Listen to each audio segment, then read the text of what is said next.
Bonjour à tous, bienvenue sur cette vidéo concernant les tableaux croisés dynamiques, qu'on appelle aussi les TCD. Donc c'est un outil qui est très utilisé dans l'entreprise qui permet de faire gagner pas des heures mais des journées carrément entières. Plus le tableau est grand, plus on gagne des journées en fait.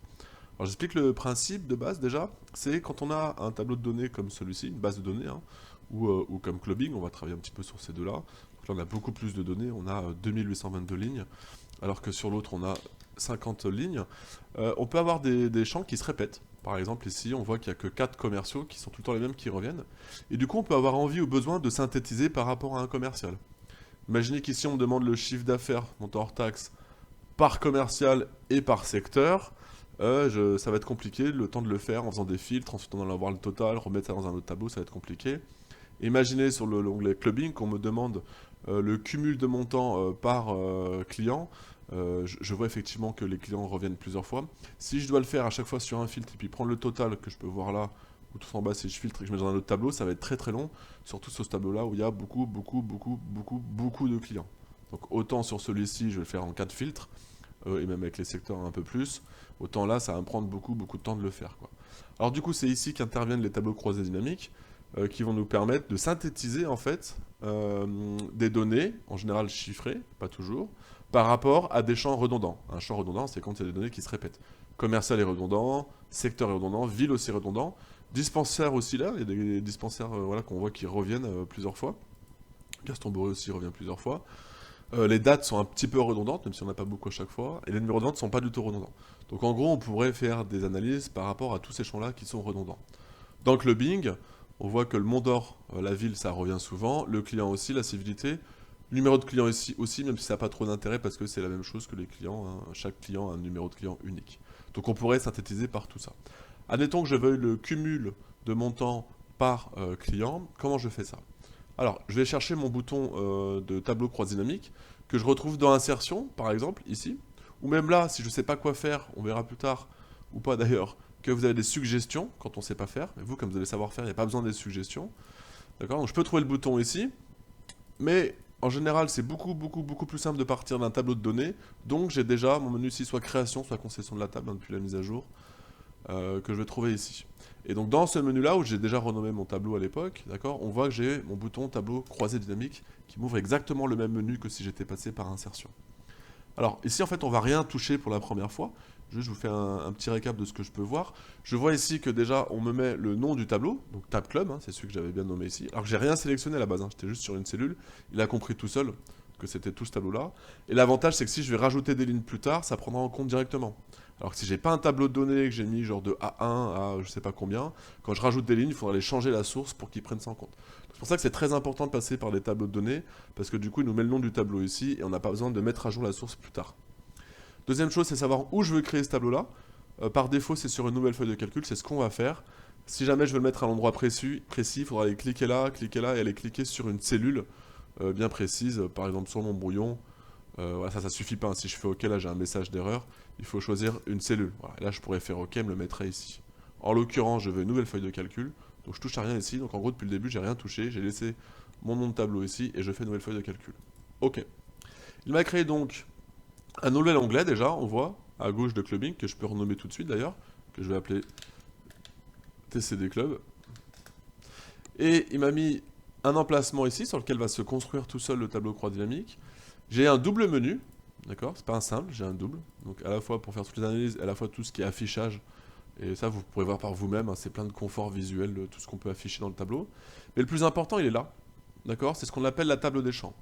La table des champs, en fait, l'enjeu, c'est qu'on voit qu'il nous a remis les champs de notre tableau de base, c'est de savoir quel champ je fais glisser dans quelle case.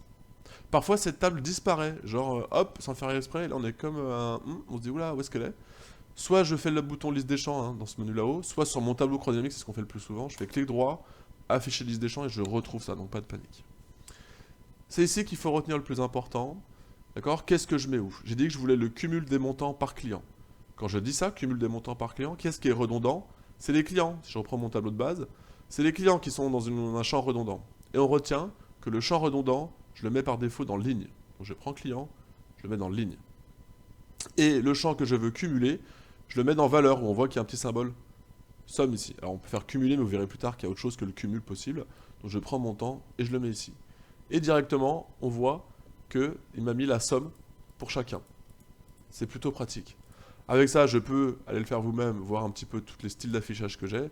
Moi, je vais me mettre en vert, c'est juste pour respecter mes codes couleurs à côté et pas me planter. Et vous voyez que j'avais beau avoir les XPF ici, ils ne sont pas passés dans le TCD, donc c'est à moi d'aller remettre ensuite du XPF à la main. Je pense que ça, à force, tout le monde sait faire facilement. Ok. Ça, c'est ce qu'on va retenir pour ligne. On retient que le champ redondant, je mets dans ligne. Je vais vous faire un autre exemple avec vente. Je parlais tout à l'heure de vous faire le cumul des montants hors taxes par commercial et par secteur. Donc pas en fonction de un champ, mais en fonction de deux champs.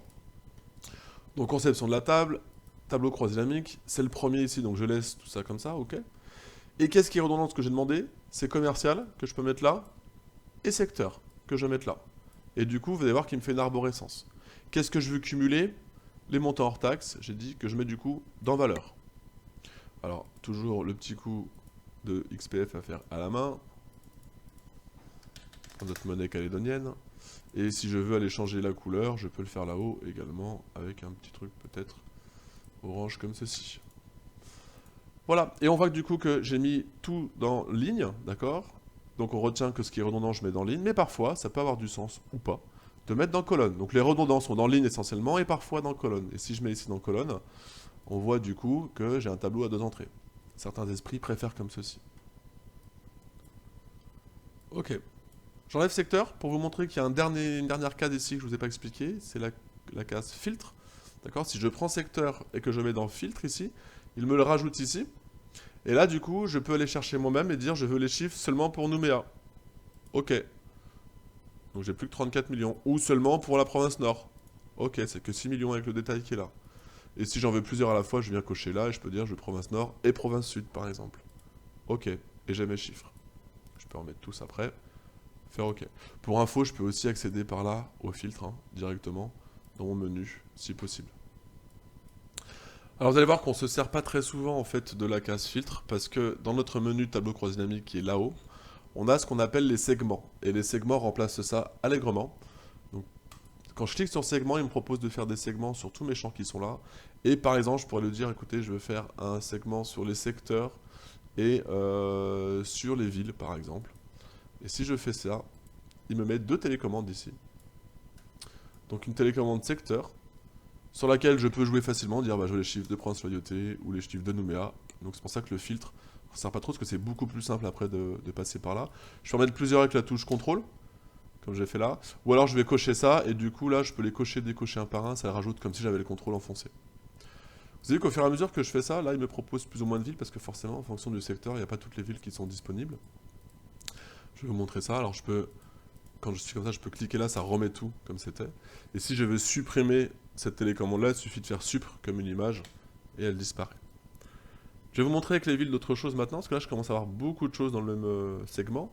Du coup, voir qu'il y a un menu spécial en haut qui parfois s'appelle segment et depuis une nouvelle version s'appelle trancheuse. Et quand je clique dessus, on voit que encore une fois j'ai des options de couleurs, mais j'ai aussi la possibilité de mettre des colonnes différentes. Donc par exemple, je peux mettre 3 colonnes, ce qui va me permettre de voir ça un petit peu plus aisément qu'en menu déroulant jusqu'en bas. Et ensuite, je clique sur l'un ou sur l'autre, ou des choses comme ceci, sans problème. Voilà, ça c'est pour ce qu'on appelle les segments. On va voir la même chose maintenant sur tout ce qui sont les champs dates, c'est la chronologie. Alors c'est pas très parlant ici, du coup je vais plutôt vous le montrer sur Clubbing. Sur Clubbing, quand je viens là, si je fais... Pardon, sur mon TCD Clubbing, si je viens là et que je fais insérer une chronologie, il me propose tous les champs dates. Donc là, pour le coup, il a bien repéré quels étaient les champs dates, comme ceci. Et du coup, il me met cela. Et je peux dire, par exemple, que je veux juste le mois d'avril 2019. Ou juste avril, mai et juin. Donc comme les segments trancheuses, j'ai un menu là-haut chronologie qui me permet de mettre les couleurs si j'en ai envie. Et qui me permet aussi, bah, après vous allez faire voir par vous-même, moi je change en général juste la couleur. Sur le reste, c'est OK. L'inconvénient ici, c'est que je peux pas mettre genre le mois d'avril et contrôle le mois de septembre. C'est l'un ou l'autre. Donc si je veux faire les deux, je peux supprimer ça et du coup je vais être obligé de mettre date dans mon champ filtre pour pouvoir ensuite aller faire tout ceci. Sinon vous verrez dans la troisième vidéo sur le TCD que je vous montrerai autre chose pour faire des choses, autres outils pour faire sur les dates. Voilà tout ce qu'on peut dire pour l'instant sur les tableaux croisés dynamiques. Il y a quand même 2-3 choses qui sont importantes, notamment si je rajoute des ventes. D'accord? Admettons que ici je rajoute une vente. D'accord? Par exemple, j'ai un nouveau commercial qui fait une vente aujourd'hui. On est le 8 septembre. Qui s'appelle Bernard. Et qui a vendu sur le secteur de Wallis, au pop-up. On va y arriver. À Mataoutou. À l'agence de santé qui est leur hôpital en gros qui s'appelle comme ceci. Voilà, on va dire pour 6,9 millions. Voilà. Si je viens tout de suite ici, il n'est pas intégré. D'accord? Même si je rajoute les secteurs. On voit qu'il n'est pas intégré ici. Par contre, si je fais clic droit, actualiser, directement, c'est intégré. J'ai juste à actualiser en fait avec un clic droit et les nouvelles données qui sont rajoutées ici sont prises en compte.